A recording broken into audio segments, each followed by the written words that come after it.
नमस्कार, मैं दीपक शर्मा, मेरे यूट्यूब मंच पर आपका स्वागत।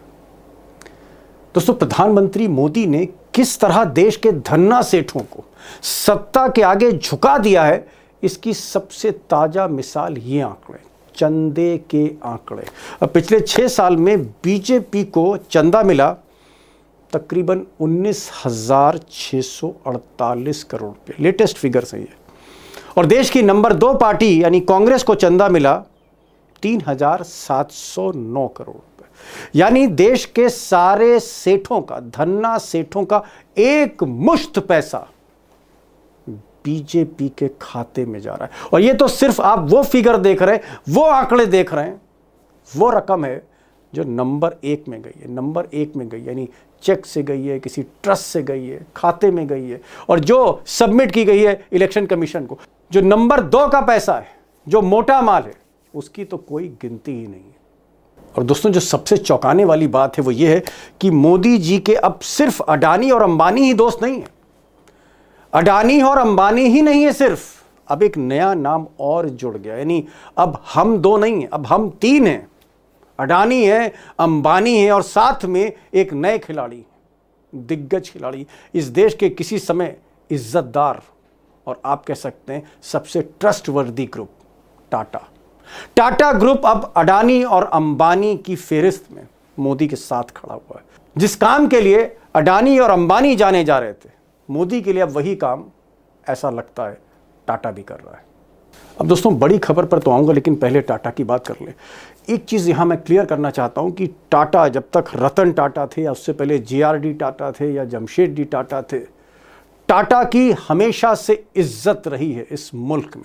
लेकिन आज मुझे कहना पड़ रहा है कि टाटा भी कहीं ना कहीं अडानी और अंबानी के रास्ते। उसकी वजह यह है कि जो सबसे लेटेस्ट खबर है वो ये है कि मोदी सरकार ने टाटा के लिए 2 नए सेमीकंडक्टर प्रोजेक्ट क्लियर किए थे। यानी कि कैबिनेट अप्रूवल था 3 प्रोजेक्ट्स का, जिसमें से 2 टाटा के खाते में गए 2024 में। अब ये जो प्रोजेक्ट थे सेमीकंडक्टर के लिए, मोदी जी ने सब्सिडी दी 44,203 करोड़ रुपए की सब्सिडी दी ये 2 प्रोजेक्ट लगाने की। और ये जैसे ही ये सब्सिडी टाटा के पास पहुंची, टाटा ने तुरंत बीजेपी के खाते में 758 करोड़ रुपए डाल दिए। और सच्चाई ये है कि इसके साथ कई और बड़े प्रोजेक्ट मोदी सरकार से टाटा को मिल रहे हैं। और इसके अलावा एयर इंडिया, जो कुछ वक्त पहले तक सरकारी थी, इसको भी बहुत आसान शर्तों में टाटा को दिया। तो कह सकते हैं कि मोदी टाटा पे मेहरबान है और टाटा मोदी पर मेहरबान है। यानी अडानी, अंबानी और अब टाटा। अब दोस्तों, जब टाटा झुका और टाटा को लाभ भी मिला मोदी जी का, तो फिर बाकी जो उद्योगपति हैं देश के, भले ही इज्जतदार हों, भले ही उनकी एक तरह से साख हो, झुकना उनको भी पड़ा। जैसे मिसाल के तौर पर टाटा के पीछे पीछे महिंद्रा चला, महिंद्रा के पीछे आदित्य बिरला चला, बिरला के पीछे एयरटेल चला, एयरटेल के पीछे और तमाम ग्रुप चलने लगे। और आप कह सकते हैं कि सारे ही उद्योगपति, सारे ही सेठ मोदी जी के पीछे पीछे, मोदी आगे आगे, सारे सेठ पीछे पीछे। और इसीलिए बीजेपी का बैंक बैलेंस साल भर में 60% से ज्यादा हो गया। मिसाल के तौर पर इलेक्शन कमीशन को सौंपी गई ये ताजी रिपोर्ट आप देख लीजिए चंदे की। ज्यादातर जो प्लेयर्स हैं, जो उद्योगपति हैं, उन्होंने ट्रस्ट बना के, इलेक्टोरल ट्रस्ट बना के चंदा दिया है। लेकिन आपको फर्क पता लग जाएगा कितना परसेंटेज बीजेपी को जा रहा है, कितना कांग्रेस को जा रहा है। मिसाल के तौर पर टाटा का ही अगर आप देखें, टाटा से ही बात शुरू करें तो प्रोग्रेसिव इलेक्टोरल ट्रस्ट, ये टाटा का है। आंकड़े बताते हैं कि बीजेपी को जहां 758 करोड़ गए, और मैंने उसकी कहानी आपको बताई है, वहीं कांग्रेस को सिर्फ 77 करोड़ रुपया टाटा ने दिया। तो बीजेपी को 758 करोड़, कांग्रेस को 77 करोड़। अगर आप महिंद्रा ग्रुप को देखें, आप, तो महिंद्रा ग्रुप ने टोटल 160 करोड़ अपने न्यू डेमोक्रेटिक ट्रस्ट के नाम पर अलॉट किया। इसमें से 160 में से 150 करोड़ बीजेपी को दिया और सिर्फ 5 करोड़ कांग्रेस के खाते में गया। इसी तरह से एयरटेल DLF ने एक बड़ा ट्रस्ट बनाया है, प्रूडेंट इलेक्टोरल ट्रस्ट। अब ये ट्रस्ट अगर आप देखेंगे तो तकरीबन 2181 करोड़ बीजेपी की झोली में गया और कांग्रेस के खाते में 216 करोड़ रुपए आया। इसी तरह एक और है, आदित्य बिरला का ग्रुप है, AB general electoral trust Birla group, BJP को 606 करोड़ और कांग्रेस को 15 करोड़। यानी आप कह सकते हैं कि 90% से ज़्यादा और कहीं कहीं तो 95% से ज़्यादा, अगर आप कांग्रेस से तुलना करें तो वो बीजेपी के खाते में जा रहा है। यानी रुपए में 90 पैसा, 95 पैसा बीजेपी का, 5 पैसा कांग्रेस का। अब दोस्तों, ये जो मैं आपको चंदे की लिस्ट दिखा रहा था, ये दरअसल नंबर 1 का पैसा है। कंपनी है, कंपनी ने एक ट्रस्ट बनाया, उस ट्रस्ट में पैसा डाला नंबर 1 से, फिर वो ट्रस्ट से पैसा बीजेपी को गया या कांग्रेस को गया या किसी और पार्टी को गया। यानी सारा पैसा जो ट्रेवल कर रहा है कंपनी से लेकर और पार्टी तक, वो नंबर 1 में जा रहा है, बैंकिंग चैनल के थ्रू जा रहा है। लेकिन अडानी और अंबानी का कोई ट्रस्ट नहीं है। और यही सबसे बड़ी खबर है कि अडानी अंबानी का कोई ट्रस्ट नहीं है, अडानी अंबानी का कहीं उल्लेख नहीं है। अडानी अंबानी कैसे दे रहे हैं ये मैं आप पे छोड़ता हूं, कैसे दे रहे होंगे। अडानी साहब किस तरह से मोदी जी को पैसा दे रहे होंगे और अंबानी साहब किस तरह से पैसा दे रहे होंगे। मैं ये नहीं कह रहा हूं कि नंबर 2 में दे रहे हैं, लेकिन कैसे पैसा दे रहे हैं ये सवाल मैं आप पे छोड़ता हूं। आप भी समझने लगे अब तो अडानी अंबानी को। उधर कांग्रेस के राष्ट्रीय कोषाध्यक्ष, यानी जो पैसे का हिसाब किताब रखते हैं, बड़े नेता हैं अजय माकन साहब, कई बार मंत्री रहे, दिल्ली के एक बड़े लीडर हैं अजय माकन। अजय माकन आज की तारीख में कांग्रेस का हिसाब किताब देख रहे हैं। उन्होंने अभी हाल में संसद में कई खुलासे किए और उन्होंने कहा कि साहब, हमको तो कोई दान नहीं देता, पैसा नहीं देता, यहाँ तक कि हमारे खाते सीज कर दिए जाते हैं जब इलेक्शन होता है। बीजेपी वाले इनकम टैक्स को आगे कर देते हैं और इनकम टैक्स हमारे खाते सीज कर देता है। हमारे पास तो टेंट कनात के लिए भी पैसे नहीं थे, बड़ी मुश्किल से इंतज़ाम किया गया और ज़्यादातर पैसा बीजेपी को जा रहा है। उन्होंने कुछ आंकड़े भी दिए, वो भी सुन लीजिए आप। चौंकाने वाली फिगर, सभापति महोदय 3,562 करोड़ से बढ़कर के भाजपा के खातों में कितने पैसे भाजपा के अकाउंट में है? 10,107 करोड़ रुपया, 10,107 करोड़ रुपया। और कांग्रेस के 133 करोड़ रुपया, 75 गुना भाजपा के पास में कांग्रेस से ज्यादा पैसे बैंक अकाउंट के अंदर है। तो किस तरीके से लेवल प्लेइंग फील्ड है, किस तरीके से विपक्ष जो है सत्ताधारी पार्टी का मुकाबला करेगी। और रेशियो क्या है? 99:1 का रेशियो। अब एक पते की बात कही, बल्कि मैं कहूं चौंकाने वाली बात कह दी। मैं भी चौंक गया सुनकर। उन्होंने कहा, अजय माकन ने कहा कि भाई हमें लोग पैसा क्यों नहीं देते? ज़्यादातर तो कॉर्पोरेट्स हमने क्रिएट किए हैं, चाहे वो एयरटेल हो, चाहे वो बिरला हो, चाहे वो टाटा हो, चाहे वो अंबानी हो, एक समय अडानी भी। ये तो कांग्रेस के रिजीम में आगे बढ़े, फले फूले, लेकिन ये भी हमें पैसा नहीं देते। इसलिए पैसा नहीं देते हैं क्योंकि मेरी कुछ उद्योगपतियों से बात हुई। मैंने उनसे कहा कि आपने हमारा नमक खाया है, आप अदा तो कर दीजिए। तो उनका यह कहना था कि साहब, हम जैसे ही आपको चंदा देते हैं, हमारे पीछे इनकम टैक्स छोड़ दी जाती है, हमारे पीछे ईडी छोड़ दी जाती है। यानी हमको गुजरात लॉबी मना करती है आपको कुछ पैसा देने में। सुनिए माकन साहब को, सुनिए। कोषाध्यक्ष होने के नाते मैंने बिजनेसमैन से बात करी, बड़े इंडस्ट्रियलिस्ट से बात करी। उनका यह कहना है कि कांग्रेस के समय में तो हम 60-40 के रेशियो में हम कर लेते थे, अब 90-10 को छोड़िए 95-5% के रेशियो के ऊपर भी हम लोग आपको नहीं दे सकते। हम लोग जैसे ही देते हैं हमारे पीछे ईडी और आईटी लग जाती है, हमारे को कोई काम नहीं करना। अब दोस्तों, अगर सुकून से सोचा जाए, ठंडे दिमाग से सोचा जाए, तो है तो नाइंसाफी कि अगर 90% पैसा, 95% पैसा एक ही पार्टी को मिलेगा और उसका बैंक बैलेंस अरबों रुपए में होगा, खरबों रुपए में होगा, और दूसरे वाले के पास 5 पैसा है, एक के पास 95 पैसा है रुपया में, तो इलेक्शन कैसे लड़ा जाएगा? लेवल प्लेइंग फील्ड कैसे होगी? और जिस तरह से सारे धन्ना सेठों को, चाहे वो टाटा हो, महिंद्रा हो, डीएलएफ हो, अडानी हो, अंबानी हो, आप नाम लेते जाइए, सारी की सारी इंडस्ट्री, सारे के सारा कॉरपोरेट, सारी के सारे उद्योगपति अगर मोदी के कदमों में हैं, तो कांग्रेस या कोई और पार्टी कैसे चुनाव लड़ेगी? और इसीलिए शायद राहुल गांधी, नेता विपक्ष, ने कहा कि ये तो एक एक्सटॉर्शन रैकेट है, और खासकर इलेक्टोरल बॉन्ड जो था वो तो एक वसूली का धंधा था। सुनिए राहुल गांधी को, सुनिए। बेसिकली जो नरेंद्र मोदी जी ने इलेक्टोरल बॉन्ड का कॉन्सेप्ट रखा है वो दुनिया का सबसे बड़ा एक्सटॉर्शन रैकेट है। अब दोस्तों इतना तो सबको समझ में आ रहा है कि बीजेपी जिस तरह से, जिस तर्ज पे, जिस स्केल पर इस दौर में चुनाव लड़ती है, हेलीकॉप्टर के हेलीकॉप्टर, जैसे ऐसा लगता है कि जैसे स्कूटर और साइकिल हो गए हो। पैसा ऐसे बहाया जाता है जैसे नदी में पानी बह रहा हो।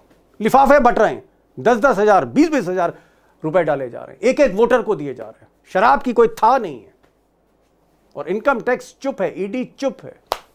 इसकी हकीकत तो आपको समझ में आ ही रही होगी कि खेल क्या हो रहा है। लेकिन इससे भी बड़ी चीज जो कहीं ना कहीं चोट करती है आम हिंदुस्तानी को, कि टाटा जैसा ग्रुप जिसने इस देश को अस्पताल दिए, स्कूल दिए, बहुत कुछ दिया, स्टील प्लांट दिया, नमक भी दिया, उस टाटा का हाल ये है कि आज वो अडानी और अंबानी की लाइन में लग गया है। क्या देश का कॉरपोरेट मोदी के आगे वाकई सरेंडर कर गया है? और अगर टाटा भी झुक रहा है तो मजबूरियां क्या है? आज मैंने इस विषय में संजय झा साहब को बुलाया। संजय झा साहब राजनीति को समझते हैं, कॉरपोरेट को समझते हैं, कई किताबें लिख चुके हैं। एक समय कांग्रेस के प्रवक्ता भी थे, आज नहीं है, मुंबई में रहते हैं। और मुझे लगता है कि पॉलिटिक्स और कॉरपोरेट, राजनीति और उद्योगपति, इनकी जो साठगांठ है, संजय झा से बेहतर आज की तारीख में हिम्मत करके कोई बोल नहीं सकता। मेरा जो पहला सवाल है, मैं अभी देख रहा था आपको कि आप कुछ टाटा के बारे में बोल रहे थे। आप कह रहे थे अडानी, अंबानी और टाटा। मुझे थोड़ा सा मतलब समझाइए और दोस्तों को भी समझाइए, आप ऐसा क्यों कह रहे हैं? अंबानी, अडानी और टाटा, ये क्या है? सबको हक है कि आप जिसको चाहें आप अपना वहां पर आप अपना डोनेशन दे सकते हैं, ये तो आपका एक मौलिक अधिकार है। परंतु चिंताजनक विषय क्या है कि हमें क्रोनी कैपिटलिज्म या क्विड प्रो क्वो नहीं देखना है। नाउ टाटा के बारे में जो बहुत ही एक अजीब व गरीब जो खबर आया, और ये तो अब सार्वजनिक हो चुका है, कि ये डोनेशन तब दिया गया जबकि टाटा को 44,000 करोड़ के सब्सिडी मिले थे सरकार की तरफ से 2 सेमीकंडक्टर प्लांट्स बनाने के लिए। भारत सेमीकंडक्टर में अपना एक आक्रामक होने की कोशिश कर रहा है, क्योंकि सेमीकंडक्टर एक बहुत ही एक आकर्षक एक बिजनेस है और देश को उसकी जरूरत भी है, उसमें कोई बहस नहीं है। परंतु यदि टाटा को इतनी सब्सिडी दे रहे हैं, सब्सिडी का मतलब क्या होता है दीपक जी? सब्सिडी का मतलब हुआ टैक्स हॉलिडे, या कोई बैंक के लोन्स आपको चीपर मिले, या आपके लिए कोई कानून को ज्यादा तरीके से बदला जा रहा है आपको, ताकि फ्लेक्सिबल कर दिया जाए, जी, ताकि आपका बिजनेस अच्छी तरीके से शुरू हो सके और आगे बढ़े, या आपको R&D में कुछ सुविधाएं मिली हैं। ये देखिए, सब्सिडी मतलब कि सरकार अपना जो सरकार को कोई इनकम या मुनाफा या जो आय आने वाला था उसको सरकार ने कॉर्पोरेट को दिया है। हम एज एन इकोनॉमिस्ट, ये होता है हर देश में। परंतु यदि ये बेनिफिट्स दे रहे हैं टाटा को 44,000 करोड़, ये छोटा रकम नहीं है। 44,000, इसका मतलब दीपक जी ये आपका पैसा, ये मेरा पैसा, ये जो दर्शक आपके, ये बहुत ही जो हमारे दोस्त देख रहे हैं, जी देख रहे हैं, उन सब का पैसा सरकार ने टाटा को दिया। ठीक है, आप सेमीकंडक्टर बिजनेस कीजिए, आप बाकी को भी दे रहे हैं तो और भी अच्छा। लेकिन यहां पर एक नया इसमें एक सिलसिला शुरू होता है। टाटा ने 80% अपनी जो पॉलिटिकल फंडिंग है थ्रू अपने ट्रस्ट के थ्रू उन्होंने बीजेपी को दिया। यहां पर कहानी मैं समझता हूं कि एक नया एक पहलू आ चुका है। क्या ये क्विड प्रो क्वो है? क्या टाटा ने ये पैसे इसीलिए दिए क्योंकि तब तक इलेक्टोरल बॉन्ड खत्म हो चुका था? सुप्रीम कोर्ट ने कहा था कि वो असंवैधानिक है। मतलब आप ये कहना चाह रहे हैं काम के बदले अनाज, पैसे के बदले और ठेके सरकार की तरफ से? देखिए, मैं तो समझता हूं कि क्रोनी कैपिटलिज्म पर आज तक राहुल गांधी ने और विपक्ष ने ज्यादा करके अदानी और अंबानी का नाम दिया है, और वहां पर उन्होंने ढेर सारे सबूत भी पेश किए हैं। मैं समझता हूं कि वो दुनिया जानती है। लेकिन टाटा का, और अभी भी आप पढ़िए कि जितने ट्रस्ट में से जितने पैसे गए हैं, आप महिंद्रा का ट्रस्ट को ले लीजिए, महिंद्रा के ट्रस्ट में से लगभग 85 से 90% जो उनका डोनेशन है वो सब भाजपा को गया है। देखिए, मैं समझता हूं कि यहाँ पर एक चीज जो है वो मुझे लगता है कि बड़ा उस पर कुछ छानबीन करने की जरूरत है, क्योंकि भाजपा को संसद में कितने सीट से 240 सीट, 50% से तो कम है ना बीजेपी जी एनडीए अलायंस का, जी लेकिन फंडिंग में बीजेपी को 85 to 90% मिल रहा है। जी मतलब कि कॉर्पोरेट्स को लग रहा है कि भाजपा हमेशा सरकार में रहेगी। जी जी जो राजनीतिक दल के हाँ निर्माण, कांग्रेस का तो कुछ 8% है, कांग्रेस को 8% फंडिंग कांग्रेस को मिल रहा है। Can you believe that? ठीक है, आप कह रहे हैं 8% जो है वो कांग्रेस को है और 80% ऑलमोस्ट 90% जो है वो बीजेपी को मिला। यानी सारी जो सेठों ने, धन्ना सेठों ने अपनी थैली खोली है, पूरी की पूरी थैली मोदी और अमित शाह की गोद में जा रही है। वो मैं बात समझ रहा हूँ, लेकिन मैं थोड़ा सा दूसरा क्वेश्चन कर रहा हूँ। चलिए ठीक है, अंबानी का अगर आप पूरा इतिहास देखें तो धीरू भाई अंबानी ही शुरू से बहुत कंट्रोवर्सी में रहे, बड़े विवाद में रहे। उनकी इनकम, उनका टैक्स ना देना, तमाम तरह के उनके पॉलिटिकल कनेक्शन धीरू भाई अंबानी की। यानी मैं कह सकता हूं कि अगर अंबानी का आप इतिहास देखेंगे तो वहां विवाद पाएंगे। टाटा पर उंगली नहीं उठती थी। जमशेदजी टाटा जो देश निर्माण जिन्होंने किया, उसके बाद इवन जेआरडी टाटा, उसके बाद फिर हम देखते हैं रतन टाटा तक एक इज्जत थी। रतन टाटा को भी लोग सम्मान से देखते। क्या आपको इसलिए ताज्जुब हो रहा है कि वो टाटा, वो पारसियों का ट्रस्ट जिसने हिंदुस्तान के लिए कुछ ना कुछ किया हो, वो भी आज कहीं ना कहीं अडानी अंबानी की तरह झुक रहा है? क्या आपको लगता है, आपको शौक इसलिए लगा क्योंकि टाटा भी वही करने लगा जो बाकी लोग कर रहे थे? मैं समझता हूं कि भारत में हर व्यक्ति, हर उद्योगपति को एक तरीके से लोग भयभीत हैं। लोगों को लगता है कि यदि आप इस सरकार की सिफारिश न करें या उनके पक्ष में आप कुछ डोनेशंस न दे तो उसका अंजाम या खामियाजा आपको भुगतना पड़ेगा एक से एक दिन। तो एक बात तो डर भी हो सकता है, क्योंकि देखिए रतन टाटा या टाटा ग्रुप ने कांग्रेस को भी पहले पैसा दिया, ऐसी बात नहीं है। हाँ। लेकिन पहले एक तरीके से इतना डिस्प्रोपोर्शनेट नहीं हुआ करता था। अभी तो लगता है कि खुलेआम एक पक्षपात हो रहा है, क्योंकि जितने बड़े उद्योगपति हैं उनके सारे फंड्स इलेक्टोरल बॉन्ड्स में हो या अब इलेक्टोरल ट्रस्ट के हो, वो लोग जा रहे हैं भाजपा के पक्ष में।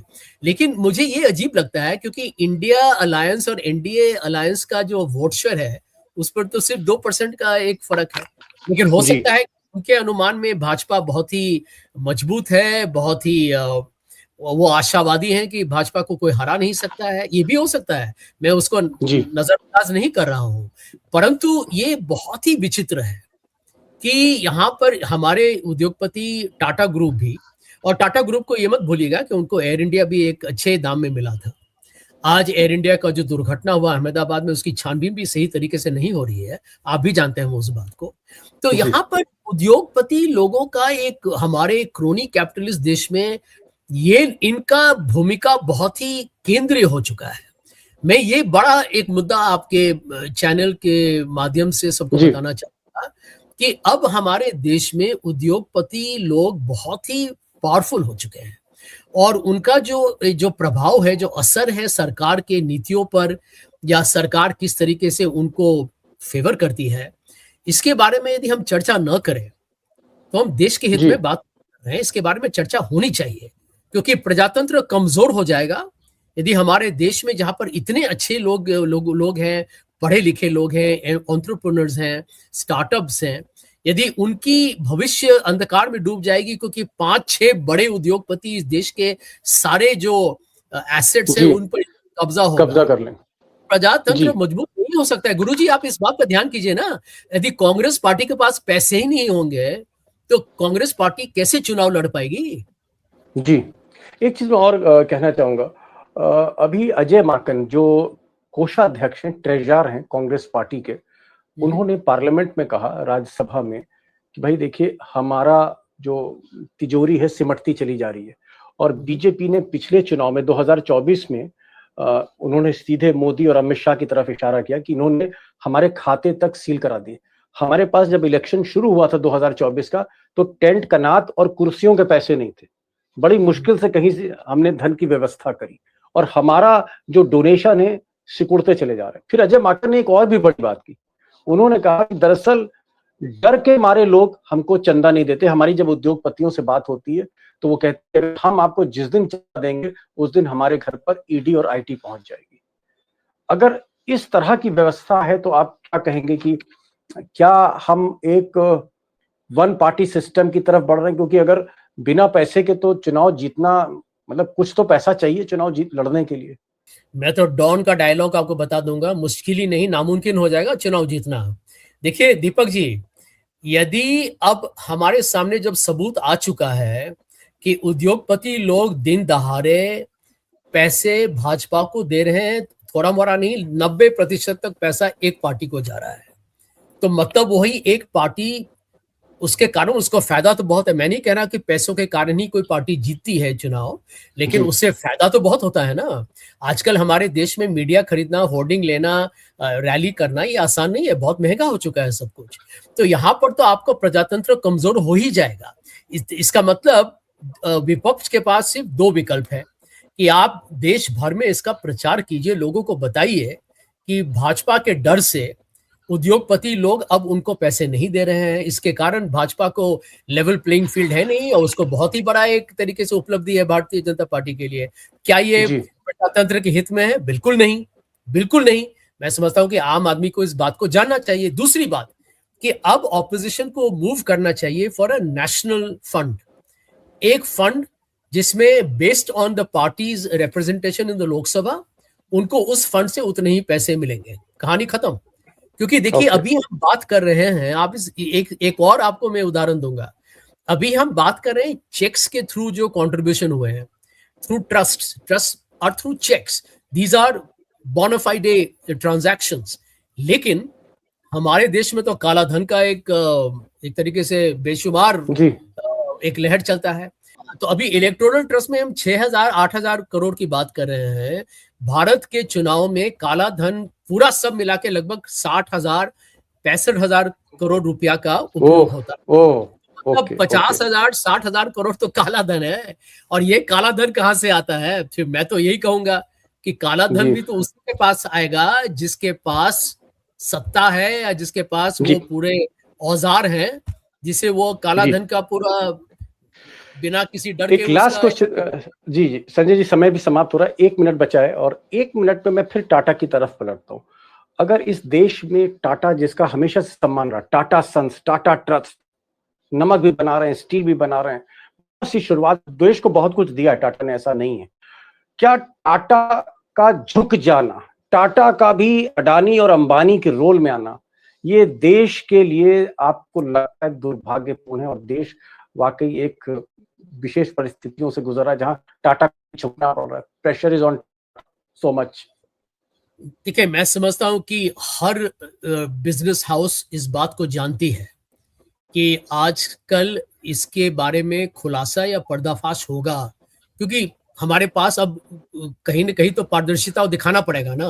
अब तो इसकी तो इंडियन एक्सप्रेस ने पूरे डिस्क्लोजर कर दी है, तो अब इनको भी समझना पड़ेगा कि देखिए सत्ता बदलता है, और यदि मैं नहीं समझता कि इंडिया अलायंस में कोई राजनीतिक प्रतिशोध या बदले की कोई आग होगी, परंतु भारतीय जनता पार्टी तो सबको डरा के उनसे जबरदस्ती उनसे पैसे ले लेती है। और हमने देखा इलेक्टोरल बॉन्ड में तो दीपक जी आपने ढेर सारे प्रोग्राम्स किए हुए हैं, मेगा इंजीनियरिंग से लेके कहां पर, वो तो पूरा एक माफिया ऑपरेशन था कि आप उसको ईडी का डर डरा के वहां पैसा ले लीजिए या उससे पैसे लेके कॉन्ट्रैक्ट दे दीजिए। That was literally like an Italian style mafia operation.